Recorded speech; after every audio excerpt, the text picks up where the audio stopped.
Boa tarde, amigos, donos da Bola RS desta quarta-feira entrando no ar. TV Bandeirantes para todo o Rio Grande do Sul e a live do YouTube Mundo Afora. A live do YouTube que tem uma repercussão impressionante, gigantesca. E é na live do YouTube, aba Comunidades, que está a nossa enquete interativa, a nossa pergunta, para que você participe conosco.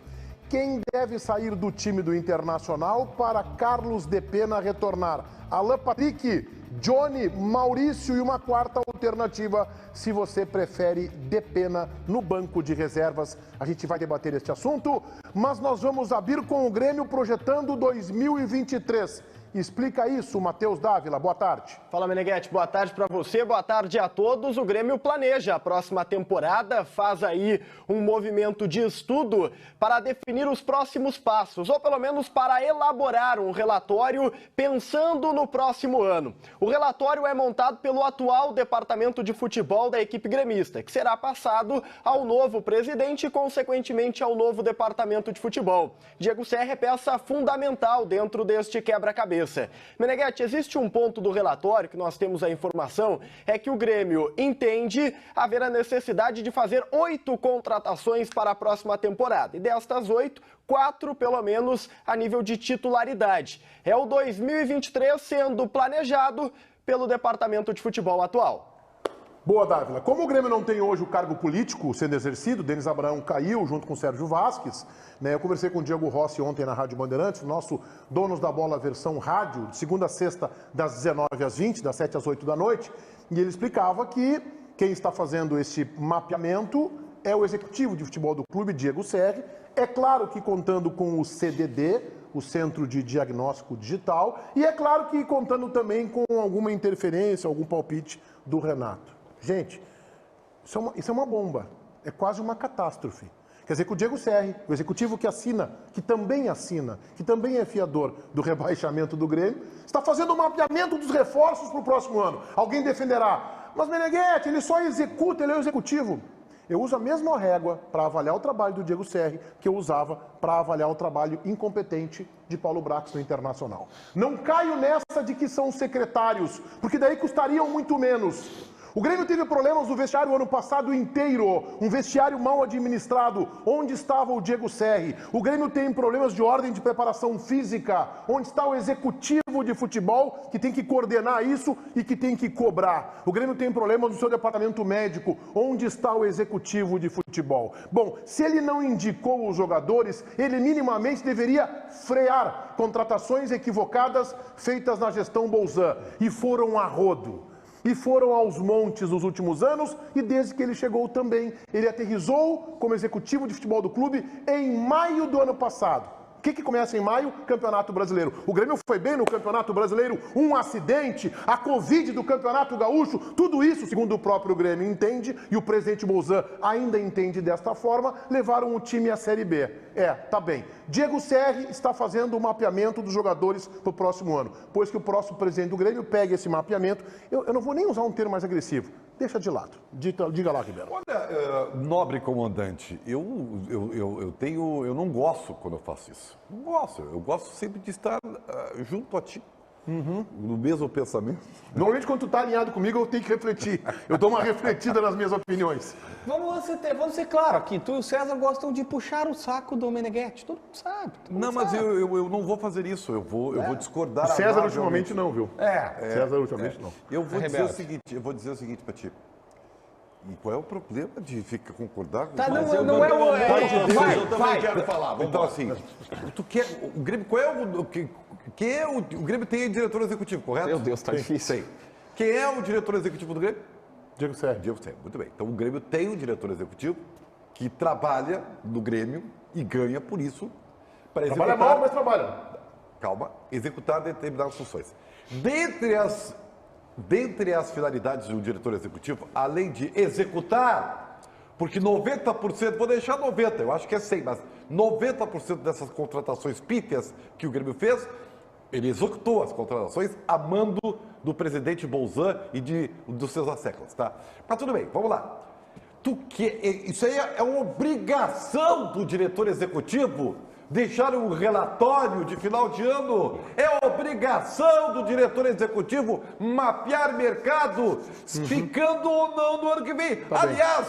Aliás, meu caro comandante, nós nem sabemos se ele vai ficar ou não. Esse mapa vai levar o Grêmio para a Série B de volta. Esse é um mapa de retorno. Isso é mapa de retorno. São assuntos diferentes. Tá bom. Tu não pode criticar porque ele está trabalhando, ele está Vamos trabalhando. ver a lucidez de Baldasso. É triste estar alinhado com o Ribeiro Neto, meu querido Leonardo Meneghetti. É triste, mas é uma realidade neste momento. É muito forte o fato, citado pelo Meneghetti na abertura, de que o atual diretor executivo do Grêmio chegou em maio do ano passado, quando tudo começou a ruir. Ele foi uma espécie de cavaleiro do apocalipse do Grêmio. Ele chegou com as trombetas anunciando o fim do mundo. Referências bíblicas agora no programa, não leva a mal. Estamos evoluindo aqui, tá? Então, assim, é claro que ele não pode ser referência para nada no que diz respeito à projeção de futuro no Grêmio. O que nós estamos falando, e a informação que chega ontem, meu querido Leonardo Meneghetti, é um simples relatório burocrático de quem está indo embora. Não é relatório do Grêmio, é de fora para dentro. Tu sabe o que o próximo presidente do Grêmio vai fazer com o relatório do Diego Serra? Eu sei. Isso aqui, ó. Isso que eu tô Vai fazer dizendo. isso aqui, ó. Vai fazer isso aqui, ó. Tá, então Não é referência para nada, gente. Está concordando. É que a discussão é a seguinte: o termo é mapear. O termo é esse. Isso, É isso. Mapear. Mapear é começar a olhar para frente. É tu planejar. É tu começar a dizer, ó, tem isso aqui, o quadro é esse. É isso que está sendo discutido. A palavra, o Grêmio está mapeando. Gente, este Grêmio de hoje não vai sobrar nada. Então, o mapa do seu Diego Serri é o local que ele vai trabalhar. Nós temos um mapa aonde ele vai trabalhar. Eu não vou deixar, isso é injusto. Injusto com quem?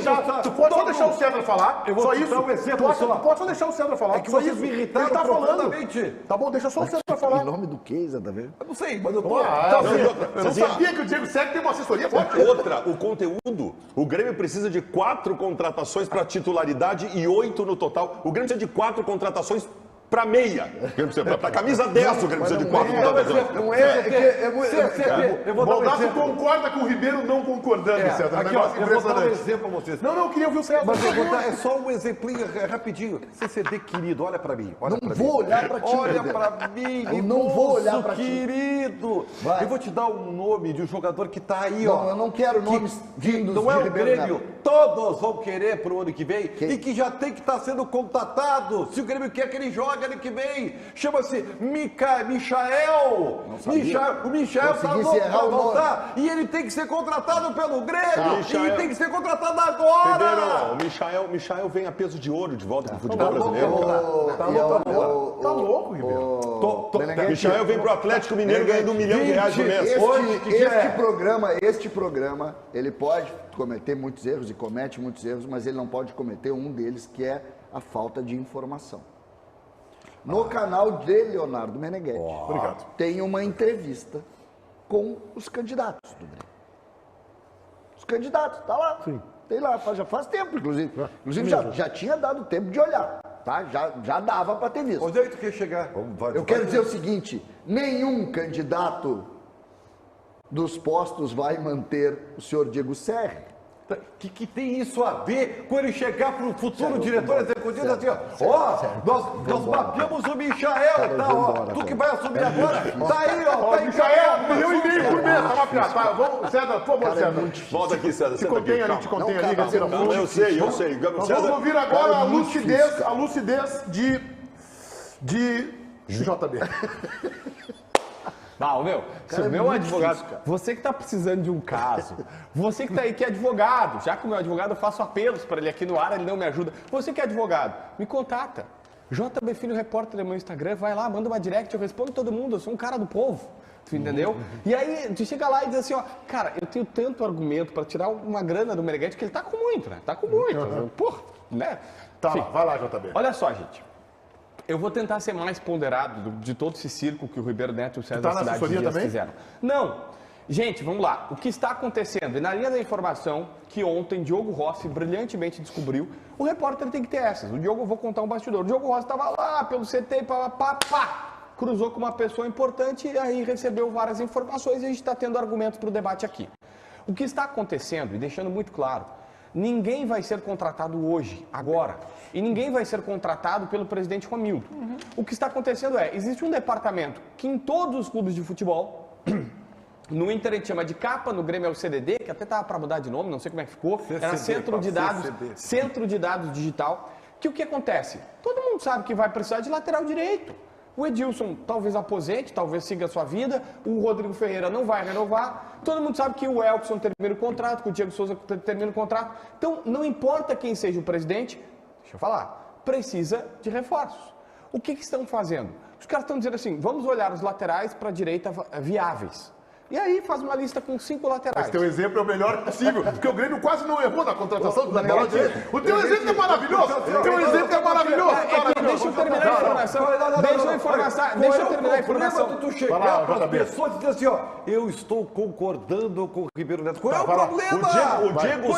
O Diego Serra indicando o lateral direito é eu indicando calmante para as pessoas. Vai lá. Cara, eu vou terminar a informação, depois vocês partem para a patifaria, para o teatro de vocês, tá? A informação é essa. Aí, bom, tem 4, 5 laterais aqui que são viáveis. Não adianta sonhar com o Daniel Alves ou com outro. Aí, ó, centroavantes, tem esse possível, tá? Não adianta sonhar com outro. Vou dar um nome que está no imaginário do torcedor.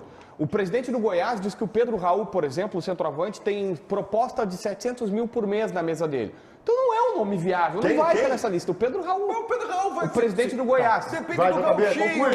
Não, mas o JB, tu tem razão.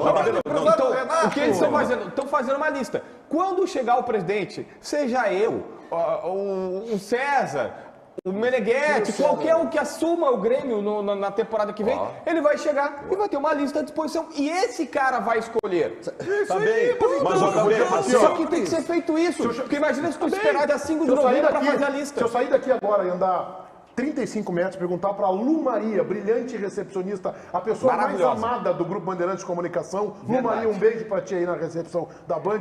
Lu, pega o papelzinho, uma caneta aí, vamos botar uma lista aí de jogadores pro Grêmio contratar. Ela vai botar 10 nomes, é isso 20 aí. nomes. Pronto. É isso aí. Lu Maria, brilhante que sabe tudo de futebol. Não, mas tu pega aqui, ó, não digo eu e o Ribeiro, que a gente só vê o Inter e o Grêmio, não estamos mais vendo jogo de futebol, enchemos o saco, mas tu pega o Matheus Dávila, o Diogo Rossi, eles fazem agora. O Calvin Correia. O Calvin Correia faz agora uma lista, e não é lista dos consagrados, eles fazem lista de jogadores que estão no mercado, que não custam caro ainda tal. Essa lista todo mundo faz. Não. Baldasso, é que assim, ó, por que às vezes vaza muitos nomes e muitos empresários dizem, eu fui sondado. O que acontece?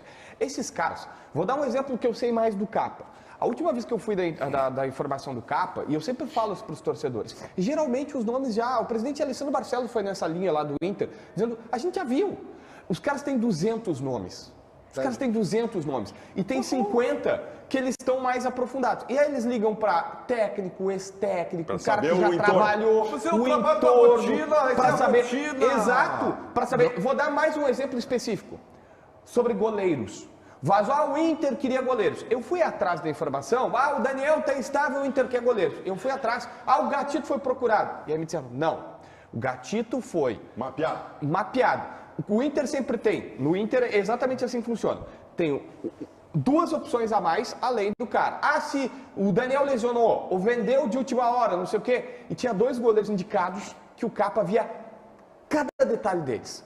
O Ivan, que saiu agora do Corinthians, foi para a Ponte, que era da Ponte, foi para o Zenit, e aí saiu dessa lista porque se tornou inviável, e o Gatito.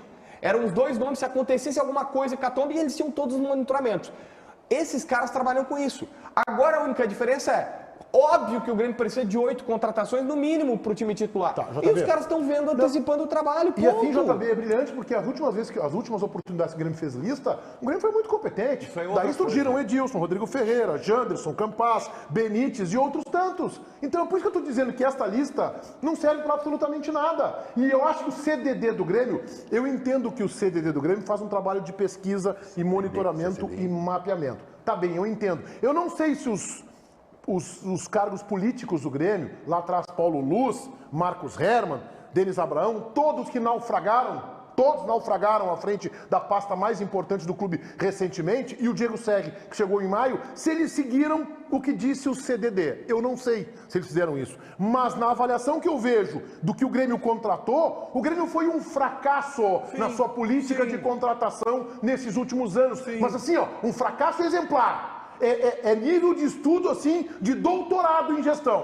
Vem cá, vamos aprender como não se faz? Pega as contratações do Grêmio da gestão Bozan nos últimos 2 anos. E aí vamos ver como não se faz. Como se erra 11 nomes em 10 contratados. E aí, por isso que eu digo, esta política do Grêmio de mapeamento não serve para nada. Porque o Grêmio tem sido incompetente na sua política de futebol. Desculpa, tu misturou águas com bugalhos. Tá bem? Tá bem? Tu misturou mamão com banana. No âmago da questão, âmago é uma palavra linda. No âmago, tu tá correto. Mais velha que não sei o quê. Eu sou velho. Lindo, mas velho. Tu carimba, eu carimbo tudo que tu disse. É isso mesmo. Tá bem. O Grêmio é incompetente para contratar. Seja o Renato como vice de futebol, ou esses todos aí que depois vieram, tá? Agora, isso é uma coisa, isso é a competência na hora do quê? De escolher, de ir no target, mas aí é entendeu? que tá.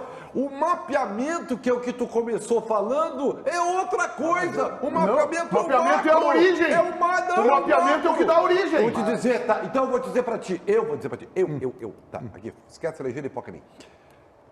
O diretor executivo, ele tem a obrigação de mapear, dar 200 nomes junto com o CAPA ou CCD, tá? Entendeu? CDD. E aí quem vai escolher é o dirigente, o treinador. Tá. E aí essa outra parte, o diretor executivo executa. Ribeiro, eu quero saber o seguinte, o que é mapeamento do que o Grêmio fez? Vamos lá, me ajudem aqui. Edilson não é mapeamento. Edilson, o presidente, quis trazer de volta. É verdade. O Janderson é indicação do Mancini. Mancini pediu o Janderson. O Biel é contratação do Roger. O Roger pediu o Biel. O que é o Benítez foi o Denis tá bem. Abrão que se apaixonou. O Benítez era a paixão pelo camisa 10 clássico do Vasco da Esses Gama. caras- Nada é mapeamento. O que é mapeamento aí? Não, eu vou dizer, esses caras todos estavam no mapeamento e eles pegaram e escolheram. Não, vou trazer o Edilson, porque o Edilson é líder, o Edilson não sei o quê. discussão com É vocês isso era que foi anterior. feito. Mas é que tu está transformando, tu está transformando a figura do diretor executivo num secretário. Então não paga lá, não sei quanto é que paga o Grêmio, não me interessa, não olha pra falar. Mas é ganhar lá de 80 pra fora. Então não paga. Bota um secretário, paga 3,5 que tá legal. Eu vou dizer mais, eu acho que a nomenclatura está equivocada. Eles não são diretores mas aí nós executivos, eles não são podemos- secretários mas executivos. então tá, Quem tu tá então- falando? então nós O Rodrigo Caetano não é isso. Tá, Tu acha que tudo o Rodrigo bem. Caetano não executa a política do clube? O Rodrigo Caetano, Ele tá quando o brincando, Rodrigo Ribeiro. Caetano peitou para contratar o Yuri Alberto, ele foi protagonista. Ribeiro, te atualiza, ó, Ribeiro. F5, Ribeiro. a versão Ribeiro, verdadeira F5, do Ribeiro. Dá um F5 aí, te atualiza. Por quê? Não, te atualiza. Não, Não é mais tu assim, pode Ribeiro. tu pode até fazer o seguinte, ó, existem diretores executivos e diretores executivos. O Rodrigo Caetano Sim, talvez claro, seja exatamente. mais- Os bons e os ruins. Tá É bom, óbvio. beleza, Tá bem? isso E eu tem- coloco o SEG na fila dos ruins. isso tem CCD, qualquer nunca profissão. troquei um bom dia com ele, deve ser uma grande figura. Aliás, a reportagem da Band diz que é um cara gente finíssima, eu não estou criticando ele, mas no que eu vejo o resultado de campo, Ribeiro, é uma porcaria o trabalho. Segura, respira um pouquinho, Ribeiro. Deixa os outros participarem também. CCD, para embasar teu comentário, que eu sei que o CCD tá aqui, ó, tá engasgado já. Tem um detalhe que a gente não falou aí. Opa. E que é a informação, CCD, do Diogo Rossi mais uma vez. Que Renato Portaluppi participa Seria o meu assunto com o Matheus Dávila agora. Não, mas não é sobre renovação. É sobre o Renato Portaluppi participar ativamente das Quer ver? escolhas Vamos desses ver. nomes. Dávila, nos diz aí, Dávila, como é que é a participação do Renato nesse processo? Ativa, Meneghetti, ativa e fundamental. O Renato ele faz parte, está aí dentro deste projeto 2023, mesmo que o treinador não esteja garantido, né, na temporada que vem. O próprio Renato não confirma que estará aqui ou que pretende renovar, mas o Renato ele tem um papel muito importante e fundamental neste relatório que está sendo montado. Até por efeito de justiça, quando o treinador era o Roger Machado, o Roger também era escutado e ele era um dos conselheiros, digamos assim, deste relatório que está sendo preparado. Ou seja, esse programa começa a desconfiar, né? Enfim, esse programa começa a Agora desconfiar vem. Jogando que o confete, Renato vai ser o técnico ano que vem. Começou a plantar uma pulguinha atrás da orelha de vocês, que isso talvez possa acontecer. Vocês são muito ingênuos, cara. Vocês são muito ingênuos, Aliás, cara. eu quero dizer que estou surpreso com essa informação. E aí eu vou ampliar minha crítica. Porque se há algo que o Renato sabe fazer é comandar o time de futebol, é comandar vestiário. Craque. E se há algo que o Renato tem dificuldade para fazer é participar de montagem de grupo. de indicar jogadores. Então, justamente, isso aí só reforça a minha crítica a esse processo do Grêmio. Quem está montando, liderando o processo, Diego Serri, fracassou como executivo do clube. Quem está palpitando, Renato, que em relação à montagem de grupo de jogadores, não se sai bem. César, vamos lá. É que tem uma lógica. Eu já tenho o primeiro que eu quero pensar no raciocínio. Eu tô querendo entrar no raciocínio lógico aqui, até para a gente organizar as ideias. O Diego Serri fala que está mapeando com indicações do Renato Portaluppi, que disse que não sabe se fica no ano que vem. Os presidentes a gente não sabe quem é que vai ser o presidente do Grêmio, não definiu ainda a organização do futebol. Eu queria só entender. Porque eu não sei se o Diego Serri fala isso. O Grêmio já sabe. Eu quero por justiça. Eu não vi o Diego Serri falar isso. Eu quero só colocar. Nós precisamos colocar as coisas. O presidente do Grêmio, certeza o presidente atual do Grêmio está fora. Ele não vai ser candidato nem ser reeleito. A gente sabe que o candidato da situação, que lança hoje às 17 horas o Guto Peixoto, que é um dos vice-presidentes, a gente sabe que dentro dos nomes que estão cogitados, talvez não seja favorito, tá? Também é fato. Então a tendência é Alberto Guerra e Odorico Roman disputem lá a presidência do Grêmio. Como é que a gente vai discutir? Então nós já sabemos que o presidente do Grêmio é o Renato, porque ele já está na frente de todo e qualquer trabalho. É isso que está sendo discutido aqui. Tá, mas é que tu assim... Vamos lá, Não, e eu quero só, desculpa, JB, eu quero só em cima dessa informação do mapeamento com a análise do Renato, que já está indicando nomes, não sabem quem é o futebol, não sabem quem é o presidente, não sabem quem vai ganhar a eleição, não sabem nada, mas já está decidido. Mas eu tenho, isso não é informação, isso é uma desconfiança minha, eu tenho dito isso, de que a vinda do Renato está alinhavada com os dois candidatos principais à presidência do Grêmio para a continuidade no ano que vem. Mas é uma desconfiança que eu tenho. O JB tem escrito. Eu vou citar um exemplo do Botafogo, que agora virou SAF e todo mundo tá se complicando este ano, mas todo mundo sabe que tem boas chances de sair. Botafogo já foi lá e já assinou um pré-contrato com o Marlon Freitas, que é um bom volante do Atlético Goianiense. O Botafogo já veio no atleta da dupla Grenal aqui, o atleta recusou, mas eles queriam levar um atleta da dupla Grenal, que eu sei, o atleta não quis ir e tal. Os clubes se antecipam. O Ademir, do América Mineiro, bom jogador, o Atlético Mineiro foi antes. O que o Grêmio está tentando fazer não dá, antes da temporada acabar, para contratar jogadores. O que nós vamos fazer é mapear. Eu não sei se é o Diego Serri, não falei com ele, não ouvi nada do Diego Serri sobre esses assuntos, mas a gente tem uma informação que é verídica, confirmada por pessoas importantes do clube, que dizem, olha, é isso que está acontecendo. E eles dizem, o Renato é o técnico atual, como técnico atual, o Renato participa do processo. O que pode acontecer, pode chegar o Alberto Guerra, o Alberto Galia, e chegar aqui e dizer assim, ó, pronto, tá bom. Mas hoje o que está acontecendo... Gostei da cena teatral. Vamos lá, gostei da cena teatral. Mas hoje o que está acontecendo é isso. O exemplo do Botafogo, tu sabe quem é que vai mandar no Botafogo ano que vem, do Grêmio tu não sabe. Então, mas eles podem superar o Grêmio. Vamos lá. Os caras do CDD eu sugiro dar férias para os caras do CDD.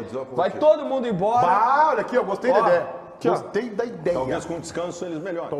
O César Cidade Dias fez uma live no seu canal do YouTube ontem à tarde, às 5h30, e conversou com o presidente Romildo Bolzan Júnior, e nós separamos alguns trechos, né, César? Nos dá um ambiental aí e vamos colocar um dos trechos. Pois é, tive a oportunidade de conversar ontem, uma ideia de tentar contar um pouco a cronologia do presidente nesse período todo. Ele ficou 8 anos, a gente começou a falar até antes do período dele como presidente, mas quem gosta bastante de ouvir a história completa, eu acho que é bem legal. E a produção separou algumas situações. A primeira delas, uma pergunta que eu faço em cima de os jogadores ganharam e o presidente perdeu. E eu perguntei, queria saber dele o que ele pensava disso e como isso se constrói. O presidente falou sobre isso. O presidente campeão da América, o Grêmio caiu porque o presidente caiu. Sim, quando ganhou lá, foi o Lua que ganhou, foi o Michael que ganhou, foi o Jeromel que ganhou, foi o Renato que ganhou. Quando perdeu aqui, onde é que estão esses caras? Tu me bota numa saia justa, vamos combinar. Tu tá fazendo o papel correto de me perguntar. Eu não quero constranger, por favor. Não. Mas eu consigo aceitar que os jogadores não sejam responsáveis. Eu tô entendendo perfeitamente. E vou te responder da seguinte maneira. Um dia eu escrevo sobre isso. Pois é, presidente. Mas eu não vou... Não, tudo bem. Tu sabe que existe no futebol, eu vou te colocar uma coisa, existe no futebol, vamos dizer assim, uma espécie assim de... por mais que tu tenha divergência, tu resolve por dentro. Por mais que tu queira dizer alguma coisa para um ou para outro, tu resolve por dentro. Por mais que tu queira divergir, se tu tem alguma questão assim, chama o cara e diga para ele. Faça isso. Eu cansei de fazer isso várias vezes e tive conversas longas com vários jogadores, tive tete a tete com vários jogadores. Se eu te faço... Mas eles não têm esse constrangimento. Mas se eu faço isso contigo agora, que assim eu chego lá amanhã...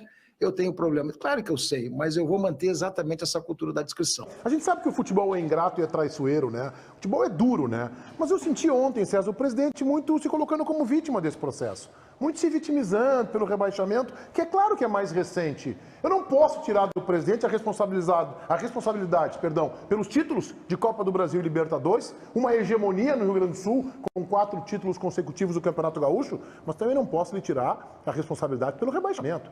O presidente é o grande fiador desse processo que levou o Grêmio à segunda divisão nos momentos mais tristes da história do clube.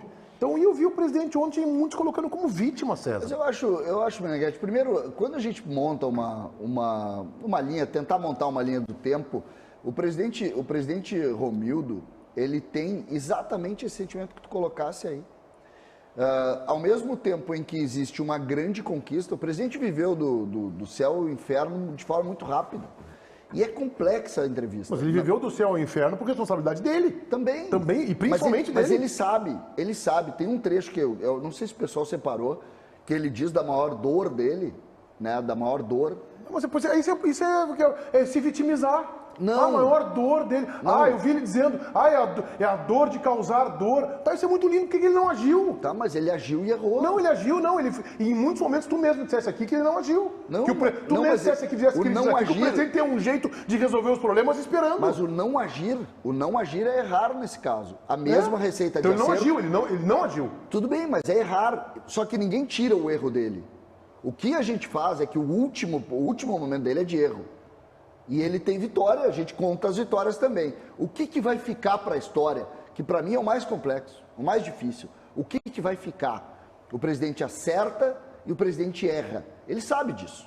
Ele sabe. Ontem ele disse, ele erra e ele acerta. A forma como se comunicou. A ideia era passar exatamente um conceito de humanizar o presidente Romildo. Agora, o que acontece aí é muito difícil. Eu confesso para vocês que é muito difícil. Nunca havia acontecido, né? Aconteceu com o Internacional parecido, só que o Inter teve um outro componente mais grave, que é o componente de não ter sido correta a gestão. O presidente Romildo foi erro de tomar de decisão que determinou derrota dentro do campo. Agora, é muito complexo isso, e eu vejo o sentimento das pessoas muito também assim. Odeiam, amam em um espaço de tempo muito curto. Ribeiro. Eu acho assim, a minha análise do período de Romildo Bolzan, a quem prezo muito, quero ser, gosto pessoalmente do presidente Bolzan. Eu também. Acho um cidadão, né, e acima de tudo. Mas a minha análise, ela é um pouco radical e ela não é legal. Porque, a minha análise, o presidente é um paradoxo. Porque o presidente sempre falou nas suas narrativas em processo, que ele acreditava em processo e tal. E a única coisa que o Grêmio não teve na sua gestão foi processo. Vou dizer para vocês, é a minha leitura desses anos todos. O Grêmio ganhou, e ganhou muito, ao acaso. E também perdeu e foi rebaixado pela mesma falta de processo. O Grêmio não soube porque ganhou e também não sabe ainda até hoje porque perdeu. Ganhou por acaso e perdeu por acaso. Não houve, na minha opinião, na minha leitura, conhecimento. Não houve estratégia. Houve ao Deus dará. O Grêmio deu sorte lá e deu azar aqui, porque processo não teve. Discordo frontalmente. A gestão Romildo Bolzan é um combatente de guerra que volta vitorioso, todo laureado e sem uma perna. O que é mais importante? Venceu a guerra, volta todo laureado, foi um grande combatente e voltou sem uma perna. Essa é a gestão Romildo Bolzan. Bom, tem mais um trecho aí, né, César, que o presidente... Vamos ver que mais Por favor, né? o pessoal separou. me manifestar. Tá aqui, Tu quer falar, JB? sobre a Peraí, o alegria JB do- quer falar. Não, fala. Não, sobre a alegria dos títulos e a tristeza, essa maluquice, esse contraditório que é ganhar e perder no mesmo período. Terminou o jogo, rapaz, eu entrei em campo, os caras não queriam deixar eu entrar em campo, empurrei o cara, entrei em campo assim, mas entrei frio. Sim. Sabe como é que é frio? Frio é o seguinte, parecia que eu estava nas nuvens, flanando, né? Uma das maiores sensações. Não tinha nenhuma noção. Essa foi a melhor sensação que o senhor teve como presidente do Grêmio? Não. A melhor sensação foi chegar em Porto Alegre. Na chegada, quando viu o público, a torcida. Aquilo foi demais. É muito frustrante tu frustrar. É muito frustrante tu frustrar a expectativa de milhões de pessoas. É muito frustrante tu estar num ambiente, de repente tu ter que te recolher no ambiente com receio de alguma coisa. É muito difícil tu conviver com uma pecha dessas depois de ter conseguido chegar num patamar importante no clube. E agora vou me sentir muito mais confortável de conseguir recuperar, vamos dizer assim, aquela frustração que gerou, embora todos os percalços que nós tivemos nesse país. Fala, JB. Meneghetti, eu vou contar um bastidor aqui do programa, acho que o César não vai ficar chateado comigo. Lembra que teve um dia que a gente estava assim atrasadaço e o César teve um insight, ele disse assim, eu tinha uma ideia para propor, e tu disse, não dá mais, a gente vai... A ideia da pergunta do César era, e eu acho que isso é assunto para novembro, quando a gente vai estar aí naquela transição de pauta. Presidente Romildo deixa o Grêmio melhor ou pior do que recebeu? Lembra que tu teve essa pergunta, que tu fez essa pergunta, que era um pensamento? E eu respondo aqui porque na hora foi o que eu pensei. O presidente Romildo deixa o Grêmio com uma Copa Libertadores e uma Copa do Brasil. Não tem como não deixar melhor assim. Mas e aí, cara?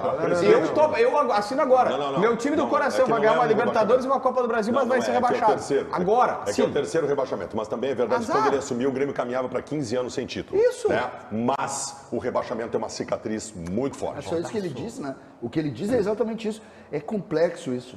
Tem a mesma força, o que eu as quero duas saber, coisas. e aí dentro da tua ponderação aqui, Meneghetti, quanto ele falava, a tua vezes tu ponderação, ganha uma tá? Libertadores, cara? A tua ponderação. Sensação de quem não tá vendo. Achei, o presidente deve ter dificuldade de andar num shopping, por exemplo, porque tem muito cara que vai agredir ele. Eu vou pra prática e não é isso que a gente vê. Não, isso aí é rede social. Não é isso que a gente vê. Não. Aí eu olho, ontem, por exemplo, não tinha visto, aí vi ele, as pessoas parando na rua para falar com ele, para bater foto com ele. Ou seja, essa leitura do JB parece ser mais forte do que a derrubada. E é algo que talvez o tempo mude. Depende do ambiente, César, depende do ambiente. Talvez o tempo mude. O ambiente que tu tá é que vai dar o tom de como as pessoas se comportam. Mas Por exemplo, nenhum ambiente é mais vamos importante pegar do o que a sua. exemplo, tá? Que não é bom, o exemplo não é bom, porque a gente sabe que o problema do Internacional foi diferente. Qual é a leitura das pessoas com relação ao Vitório Pifo? Não, mas não dá pra comparar, né? Mas é que aí tem a raiva. A raiva tem depois da vírgula. É outro ingrediente, A não raiva dá não pra é a depois da derrota, vírgula. então. Não é a derrota. A derrota, ele andaria normalmente na rua hoje, Se fosse só a derrota. se fosse só a derrota. Sim, até porque o Pífaro tem muito mais títulos do que o Romildo. E assim, Ele era para ser o cara que seria o acidente de percurso. Na Mas minha tem um posição, até segundo acho, passo. e respeito quem pensa o contrário, que nem se pode comparar Romildo Bolzan com Vitório Pífaro em respeito à conduta do presidente Bolzan.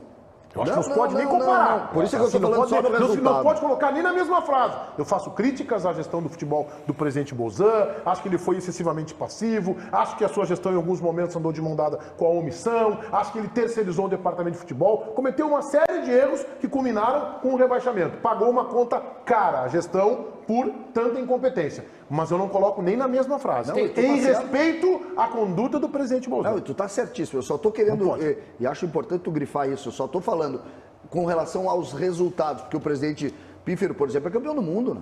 Não, Também. essa comparação vale. Eu tô falando em relação a É isso, que não tem como desassociar, né? Não, é claro. Não tem, que tem uma investigação em andamento do Ministério Público. Pronto. Porque o Pífaro...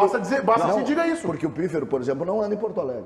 Não. E o presidente Romildo anda, e não só Por isso anda, que eu como te digo, ele é não dá pra abraçado. comparar, mas eu acho... Não, mas é que aí... Mas respeito quem faz a comparação. Meneghetti, Nessa linha, e sem acusar. Mas isso prova que o resultado se admite. O resultado é negativo se admite. Eu não vou entrar nessa comparação aí, porque em respeito ao presidente Bolsonaro, mas compará-lo com um Pífaro. Não, mas eu acho que qualquer pessoa... Eu respeito quem faça. Não, Meneghetti, eu não mas estou assim, comparando. Eu não estou Não, comparando. quando tu bota na mesma frase, se cria uma comparação mas eu estou natural. querendo dizer, o que eu estou querendo te dizer é o seguinte, o resultado se admite, é isso que eu quero dizer. O resultado Hoje, o torcedor do Grêmio admite a derrota do presidente Romildo.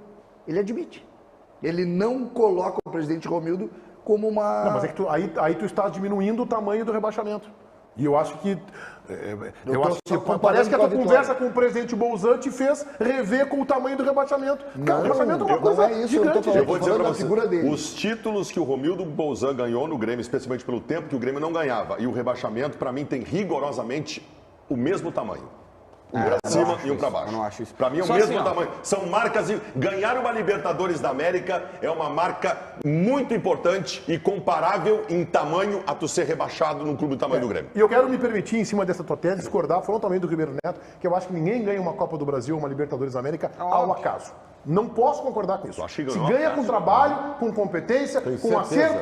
Se tem um pouco de sorte. Tá bem, todo campeão acaba a sorte ajudando, né? Quem muito trabalha é ajudado pela sorte normalmente. Então, e não se cai também, não se é rebaixado ao acaso. Ou porque teve Covid, ou porque foi um acidente. Não.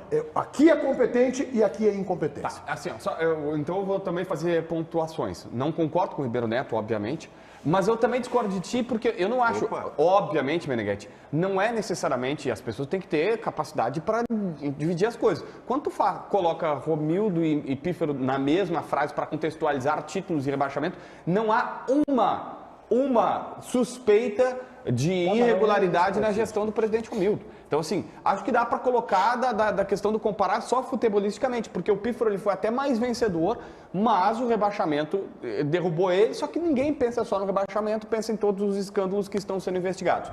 Só uma vírgula aqui rapidinho, porque isso foi comentado, inclusive eu respondi um rapaz lá no teu vídeo, CCD, no teu canal, César Cidade Dias, falando de Grêmio. Né? Tu adora isso, né? É, o que o cara colocou e eu fico... Tá, depois então eu falo. Vamos lá, Davi, vamos falar aí do Johnny. Vamos, porque saiu a lista para os amistosos da data FIFA dos Estados Unidos e Johnny não foi chamado, Meneghetti. Johnny não foi convocado.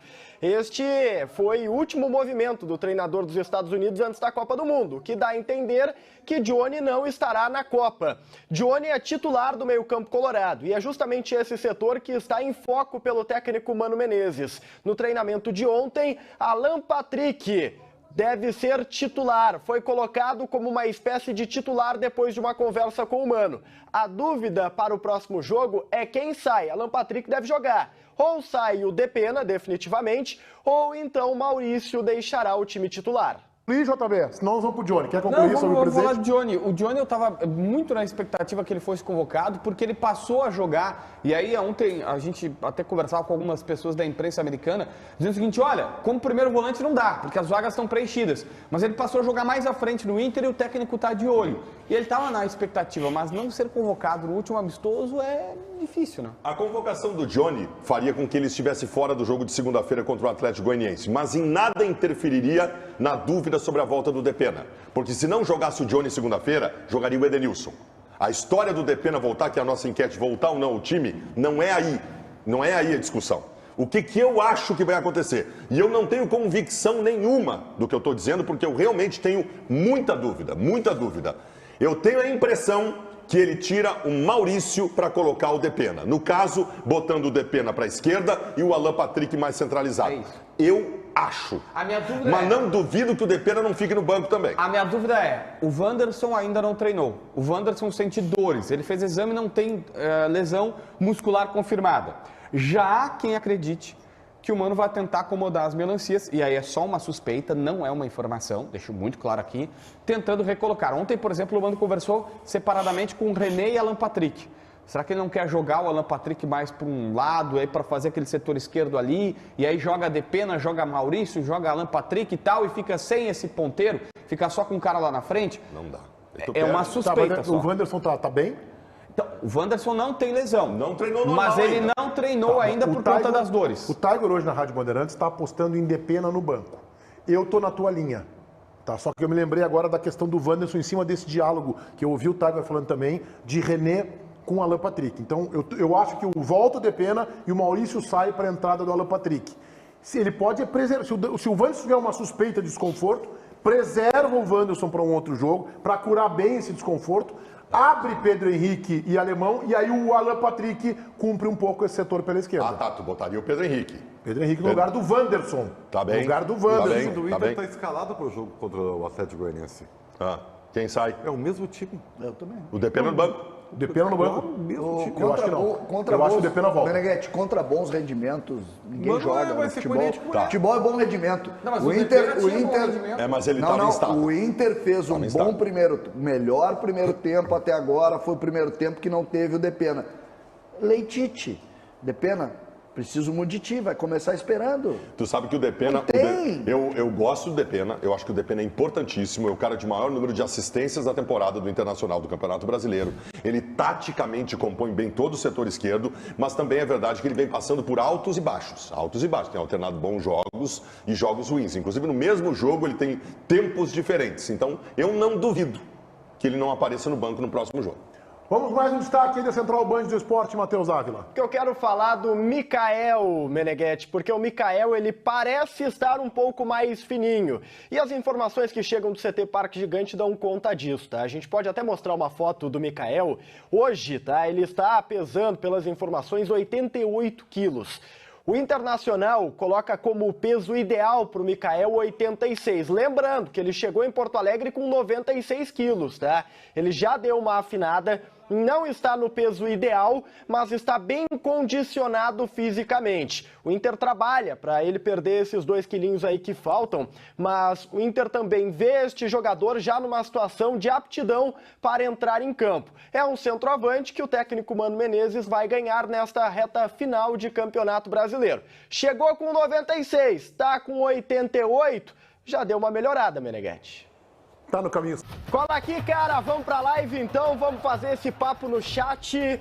Não esquece de deixar o like nessa live, que nós temos aqui 16 mil internautas conosco, conectados neste exato momento. Aproveita e ó, like, eu deixei o meu agora. Vamos ver o que a galera tá falando. Um grande abraço pro Beto, pro Paulo Portelli, Valdecir, para todo mundo que está participando. O Emerson Zapata largou vintão aqui, ó, no chat.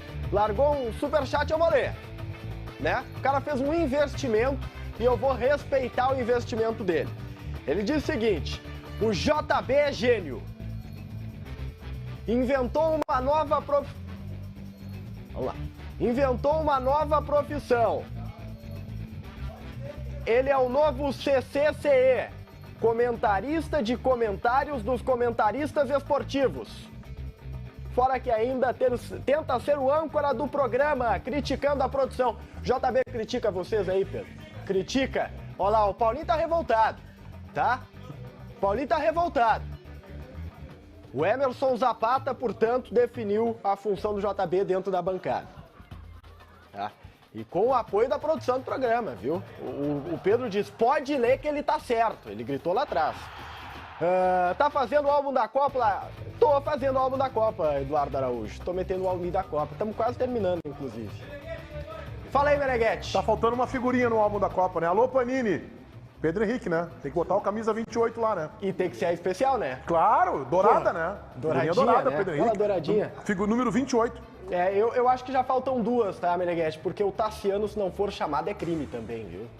Ah, mas daí tu tá no lado do humor, cara. Eu tô falando sério não, com os nossos seguidores do YouTube. Aí tu tá no lado do humor. Aí tu quer fazer gracinha, Não quero. Um é titular, o outro é reserva. Pera aí, vamos se respeitar aqui, Meneghetti. Titular e o outro derrubou com talento. Derrubou com talento. Pedro Henrique titular. Derrubou com talento. Bah, o Meneghetti, tu fosse assim, ó, trucidado nessa pelo dado.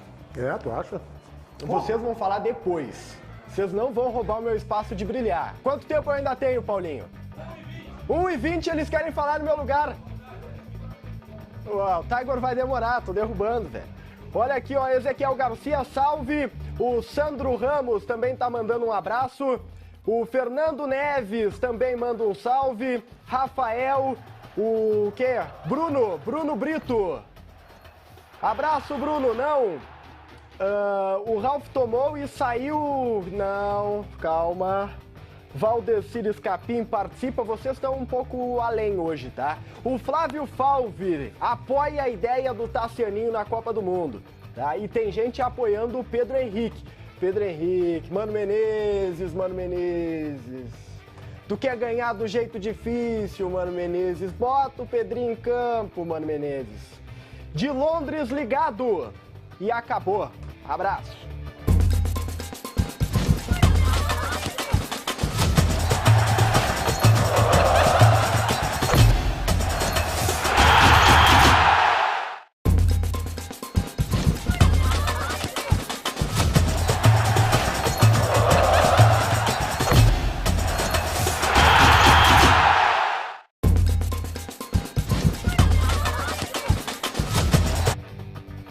2 minutinhos de programa, eu queria colocar o resultado final da enquete para a gente analisar como é que o torcedor do Internacional, como é que quem está nos acompanhando e seguindo na live do YouTube está pensando esta questão do time aí. Vamos colocar, Paulinho, por favor, resultado da enquete?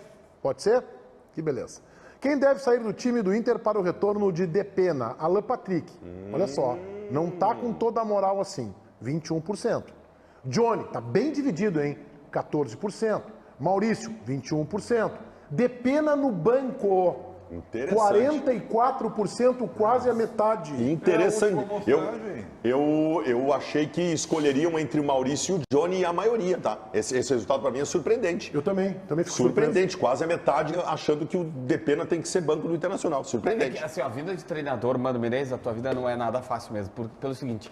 Se não coloca o Depena do banco, vão chamar de... vão dizer, olha aí, não fez o óbvio. Se ele mantém o time, ou se ele fica trocando, aí também é criticado porque, não define um time. Porra, mas, cara, o Depena há pouco tempo era o principal jogador do meio campo do Inter. E a galera já quer tirar ele porque fez 3 jogos instáveis. Porra, eu só acho que todo mundo tem direito de mal. JB, que eu também acho que o Depena é importante e eu acho que ele tem que ser titular, tá? Mas ele teve, nos últimos 4, 5 jogos, uma oscilação. Ele não conseguiu, mas eu acho que ele tem que ser titular. Não tenho dúvida disso. Também acho. Mas daí é engraçado. E a vida do técnico é essa. Se não tira, reclama que a torcida quer isso. Se tira, diz assim, também o Mano não define o time, É por isso que né? o técnico ganha 600 conto por mês, né, o JB? Pra decidir essas coisas aí.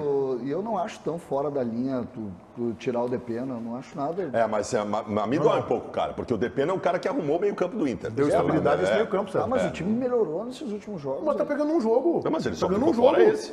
Mas um jogo, um tempo, né? Um jogo, um tempo, né? Esse primeiro tempo, pra mim, eu fico com esse time. O que eu acho é o seguinte, não dá pra tirar o Alan Patrick. Não dá pra tirar o Alan Patrick. É que assim, Baldasso, Nos 45 minutos. Nos 45 minutos que ele consegue jogar. Exatamente isso. Que aí a gente vê o seguinte, o Alan Patrick foi retirado, ficou 2 semanas fazendo melhoria física, entrando no final dos jogos e entrou agora. E aí, começa quarta e domingo de novo, ele vai? Mas não vai ter mais quarto. Domingo. Hoje às 7, Donos da Bola, versão rádio, na RB 94.9, canal do YouTube Esporte Band RS. A gente volta amanhã ao meio-dia. Tchau.